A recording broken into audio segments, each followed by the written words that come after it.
everybody? This is OBB, the Diecast News Guy, bringing you guys with another NASCAR Diecast review, a classic Diecast review. And it's going to be on another cool diecast that I will say, it's another high-quality diecast, guys. So get ready for some good quality because, yeah, we're going to be talking about a Busch Series car, guys. Yeah, this is going to be something different. I mean, I thought for the longest time this was a Cup car, but no, it is a Busch Series car. And I got this from my good buddy Keith at Bench Race Collectibles. Check it out in the link down below. And it's going to be on the Biff. And by the Biff, I mean the Biff. Greg Biffle's 2007 3M Coast Guard Ford Fusion for Roush Fenway Racing.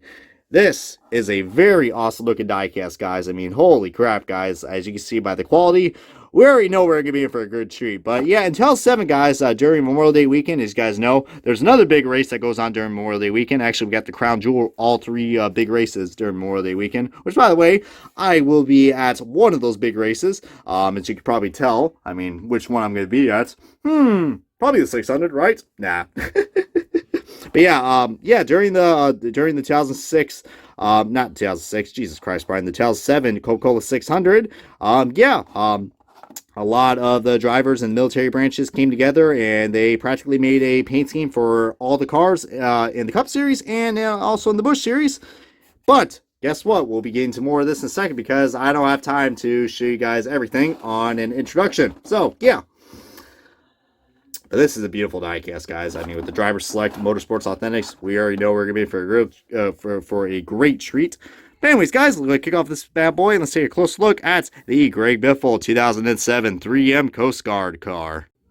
Alrighty, guys, we got this diecast out of its box, and my goodness, guys, this is a beautiful paint scheme. But the reason why I said this is a Busch Series car, because you can see right here, even though we have ourselves really great diecast quality, that still does give the deception that, yeah, they can't put, alcohol sponsorships on a 1/64 scale diecast, even though what I'm showing you guys is a limited edition adult collectible, because, yeah, there's opening functions, and that could be choking hazards to small parts for children under 3 years. So, yeah. I basically just sound like every other packaging that we got for NASCAR diecast throughout my childhood. But heck, beautiful diecast quality. You know what I'm going to say. The tires are awesome. That window net's awesome. All the detail on this is awesome. You know what's even more awesome? Metal detail chassis. Look at that. Bam! And you can also remove it as well, so you can show off that beautiful quality. And the hood opens too, which still don't know why. I don't know why. If we're going to pay $9 for diecast, we should have this feature. But hey, Lionel's too cheap for that. We got the 3M Coast Guard. Yeah, this was definitely a unique paint scheme. It was a one-off scheme that Biffle only ran at the, not at the Coke 600. He ran his Dish Network car, which he finished last in at the Coke 600. He crashed out during that race because, yeah, I forgot what happened, but yeah, it just wasn't a good day. He only ran 45 laps during that race. But during the Busch Series race, started third, and yeah, it wasn't really a good day for him either. He finished 21st, but still is a beautiful diecast, guys. I think one thing that really stands out about the Tel 7 diecast, guys, is that they managed to get, you guys know me. You guys see my other reviews on me reviewing military cars, especially those Army cars.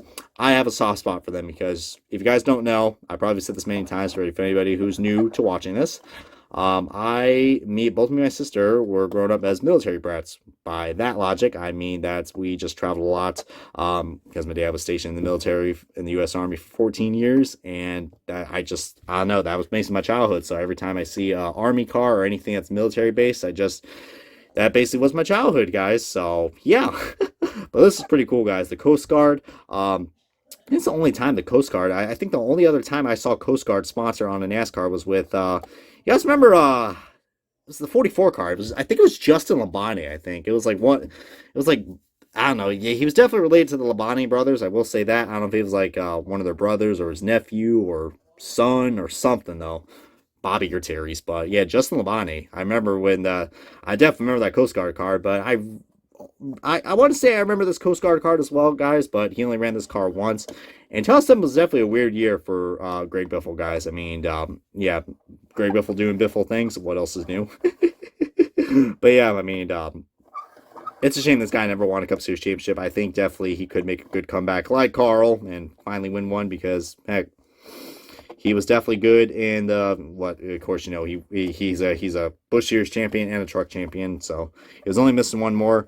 Oh no, we got ourselves a puncture right here in this tire. Well, luckily this Goodyear tire, hopefully it's gonna hold its shape and not get not get flat, because otherwise we'll have to bring out the yellow. Put it out, god damn it. But yeah, back to what I was saying about these cards, guys. The military cards from 2007. You guys remember they had a nice little big pack that they had for the 187s, I think, and also for the 164s that Winter Circles had. And goodness gracious, man, I always wanted those things. I never managed to find those, but I think one of these days I will find those things. And I tell you what, guys, I'll be pretty happy because goodness gracious, man, that was probably the only time we had all branches of the military sponsored in a NASCAR. I mean, you had the Air Force with the Wood Brothers. You had National Guard with Henrik, the U.S. Army cars. You had the Budweiser car that was all camouflage for Dale Jr., the Marines car, which I think, like Bobby Hamilton drove that car. Actually, no, Bobby Hamilton did sponsor that car, but I believe Hamlin sponsored that car.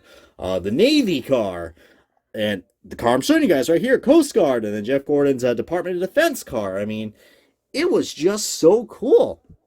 And to only see that we only have, one military sponsor left in racing, both for IndyCar and NASCAR, with U.S. Air Force. I really hate that, man. I mean, when Army left and all these other sponsors, I mean, and National Guard, I mean, especially when the Army and National Guard left, man, because those are major sponsors for Hendrick and for Stuart Haas and for Ginn Racing and DEI. I mean, it was pretty unfortunate. It really was when that happened, but it was cool that we got, these one-off sponsors. And back to what I was saying before, guys, it was a weird year for Greg Biffle, guys. He ran the 26, I think he ran the part-time in the 16 and then the other part in the 37. I think him and McMurray were going back and forth, if I'm not mistaken, because I do remember Jamie McMurray also being a Roush driver, and he switched that car very occasionally. But, yeah, that classic number 16 font, guys. I would love to see a throwback on this font, guys. That would be really cool. I don't know if Newman could probably do a font change of that and do a Biffle throwback. That'd be pretty nice. Or Stenhouse, not Stenhouse, you know what I mean. Busher. Goodness gracious, I'm already going through the Roush history like it's fucking yesterday, back when Stenhouse was a Roush driver. Goodness gracious. My goodness, guys. This was the days where Roush was absolutely competitive, and they really had it. They really had it, especially in 2007, because, a certain someone by the name of Carl Edwards. By the way, that was so cool seeing him on Race Hub. It looks like, who knows, we might see Carl come back after all if NASCAR makes some changes in the future. But no, NASCAR, they'll do the complete opposite, and yeah. But, getting so off topic of this review, guys. Very basic paint scheme, guys. I do have more Greg Biffle Diecast to review, like his 2010 3M card, but I know my good buddy Racing 2011 already reviewed that, so I decided to be the bigger flex man and show off this card because, hey, look at this thing. This thing is just really great quality. But you can probably still pick this up at Bench Racing. He probably has like 2 of these left in stock, so still some of these left in stock. Probably find on eBay too, but definitely if you're a Biffle fan, or if you're a fan of the Coast Guard, or if you know somebody in the Coast Guard, this is definitely a cool card to commemorate them. I mean, goodness gracious, man. It's a beautiful paint scheme. It's very, very basic, I will say that. But it's got the Coast Guard colors. It's got everything you gotta love. Red, white, and a little bit of blue. And that bright yellow. Almost like a Dayglow yellow. Looks really nice. I mean, the yellow is a lot more brighter in person. But goodness gracious, man. When you think of Greg Biffle, you definitely, this is definitely a Biffle diecast when you have that 16 font. I mean, absolutely gorgeous. The nostalgia factor is definitely reeling in, that's for certain. But you gotta love these Memorial Day cards. I mean, goodness gracious, man. And feel free to comment below if you guys have any of these Memorial Day cards, because I'm certain I think a lot of people have at least one of these cards in their collection. I'm hoping to find more, guys. I really am, because that'd be damn cool. I have one of these cards now, so let the hunt begin on the other ones. Anyways, guys, it's been OBB, the Diecast News Guy. Thank you guys for watching this Diecast review of the Greg Biffle 2007 3M Coast Guard Busch Series car. Ford Fusion for Roush Friendly Racing. Anyways, guys, it's been OBB, the Diecast News Guy. Thank you guys for watching this Diecast review, and until we meet again, I'm going to sign off and catch you guys with some more Diecast reviews very, very soon.